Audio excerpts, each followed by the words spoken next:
In the old world, the war sparked between kingdoms and kings, and nations and empires rose against one another. Allies were made and enemies were gained on both sides. One of the most fascinating wars in ancient Greece was the Trojan War. The Trojan War was caused by the son of the Trojan king Paris and the Greek king Menelaus's wife Helen, because they went to Troy together. And so the two kings went to war for 10 years endlessly. Odysseus, a brave, fearless, and courageous legendary king of Ithaca in ancient Greece, led his men to fight in the Trojan War. In this video, we will reveal the legendary story of Odysseus and his journey back home from the Trojan War. Watch this video to the end, it gets mysterious and interesting. After the long 10 years of the Trojan War, Greece won the battle against the Trojan king.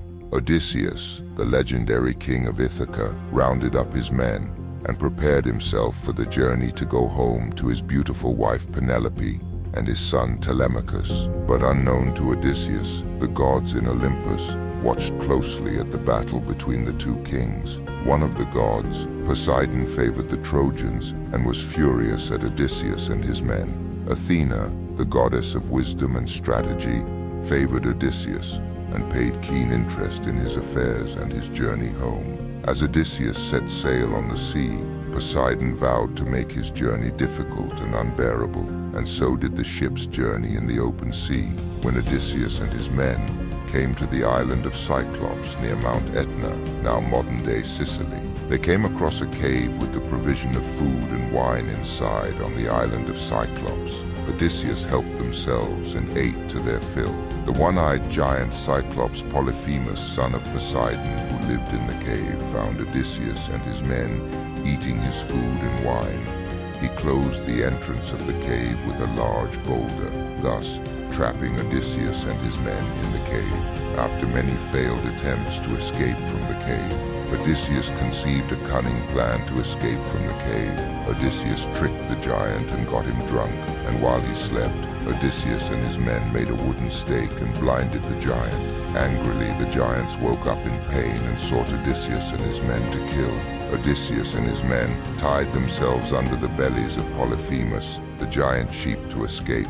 But unfortunately, 6 of the men were killed and crushed by Polyphemus, while the other 6 men and Odysseus successfully escaped the cave of the giant. Odysseus and his men continued their journey, but Polyphemus threw boulders at the ship of Odysseus, who narrowly escaped the giant. But Polyphemus cursed Odysseus and his men, praying to Poseidon for revenge. Odysseus's perilous journey continued into the Straits of Messina, now modern Italy. They came across sirens, ancient powerful creatures depicted as a part woman and half bird-like with alluring voices, known for luring sailors to certain destruction in the sea. But Odysseus, a wise king, knew of the powers and irresistible voice of the sirens and ordered his men to block their ears with wax and tie them to the shipmast to prevent him from jumping off to ship to meet the sirens. As the sirens sang melodious, alluring songs, Odysseus, under the influence of the siren power, begged his men to release him. But he was held down until the ship sailed away from the sirens. Odysseus continued his journey with his men, but fate was cruel to him and his fellow sailors. Yet again, they encountered a crossroad on the open. Odysseus had to choose to either sail between sailing close to Scylla rocks, where he could lose his men to untimely death, or navigating his ship near Charybdis, putting his ship at risk of wreckage, hence losing his only means to get home. After a moment of thought and pondering, Odysseus chose to sail close to the rocks of Scylla. As he and his men sailed and approached the rocks, the vicious 6-headed sea monster Scylla came out of the water and devoured Odysseus's men. Odysseus felt weary, but still, his heart gave him the courage to carry on his journey, and so he sailed on. After the deadly encounter with the sea monster, Odysseus sailed into the whirlpool of Charybdis in the opposite direction of Scylla's lair.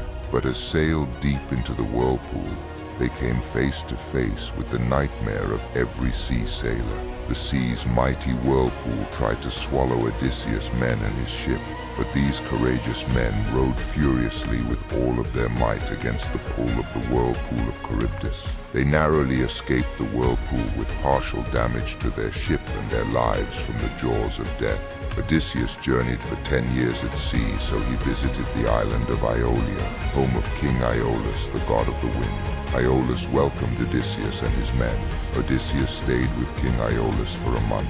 As soon as he began his journey home on his departure, King Iolaus gifted Odysseus a bag containing the wind with instruction to release the wind gradually. They held all the winds except the west wind, which would guide Odysseus home. But as he saw Ithaca from afar, he felt relief and fell asleep. His curious men opened the bag and released the winds. This act caused a great sea storm that blew them back to Aeolia. Odysseus pleaded with King Iolaus to help, but the king of the wind refused because of the foolishness of Odysseus and his men. So Odysseus began his journey anew.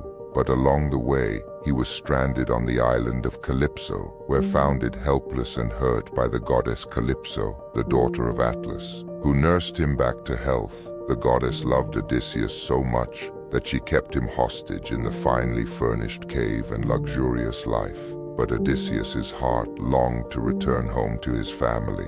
Athena, the goddess of love and strategy, begged Zeus to order the release of Odysseus from the hands of Calypso.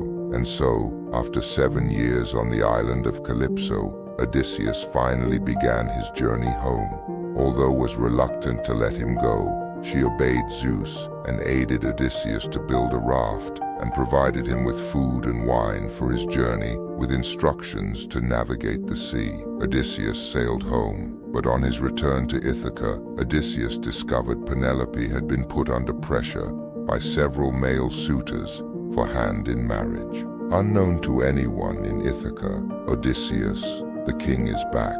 Athena disguised Odysseus as a poor beggar and went around the city to observe what had happened while he was away, and those who were loyal and awaited his return. But as he moved around his son, Telemachus recognized his father upon sight and brought him home to his mother. After 20 years away, Odysseus looked different, and when he came before his wife Penelope, she doubted it was him, for he was assumed dead by all. Penelope tested her husband's identity by asking him questions only the true Odysseus would know. Odysseus answered her, and everyone believed the legendary king of Ithaca had returned home after 20 long years. With this revelation, Odysseus defeated the other suitors who wanted to marry Penelope, and he reclaimed his throne and the rightful ruler. Odysseus's legendary tale has been told throughout age as a story of perseverance and courage. One depicts that even in the toughest situation,